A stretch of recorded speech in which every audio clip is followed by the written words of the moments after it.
mu butumwa bwiza uko bwanditswe na Yohana igice cya 15 umurongo w'indwi.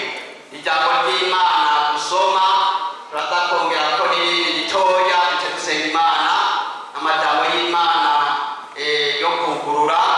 Hanyuma rero twagomba tuyasome tunezerewe kugira ngo dusenge Imana. Amajambo y'Imana yera mu butumwa bwiza uko bwanditswe na Yohana igice cya 15 umurongo wa mbere umurongo w'indwi. Duhera dusome mu izina rya Yesu Kristo tudatebeje kugira ngo dufate umwanya neza. N'amajambo y'Imana dusanga ubutumwa bwiza murabuze ubutumwa bwiza uko bwanditswe na Yohana igice cya 15 umurongo w'indwi. Ijambo ry'Imana rivuga ngo nimwaguma muri jyewe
n'umurongo wa 14 duce dusenga Imana. Ijambo ry'Imana dusonderako, ijambo ry'Imana riri hariya mu cece cya Yohana igice cya 4 ku murongo wa 13 na 14. Dusome duce dusenga Imana.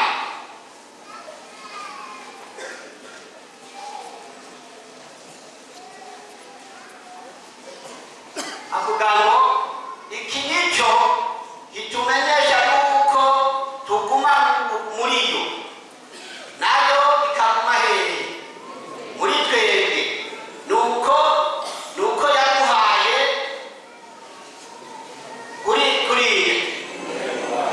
nuko yaduhaye kuri mwene wayo. Umurongo wa 14, natwe twarabibonye turabishimira intahe yuko Data wa twese yatumye umwana wiwe kuba iki ubumukita w'isi yose n'aya magambo y'Imana. Igituma dutegerezwa guhinduka nuko Yesu nawe aho yari ngaha mu isi yabaye akarorero kugira ngo yiyegere ishengero, kugira ngo ishengero ribeho. Nuko Yesu yatubereye akarorero akitanga akamenyekanisha ijambo ryiwe. None rero twagomba gusenga Imana ikitumenyesha yuko dukwiye kuguma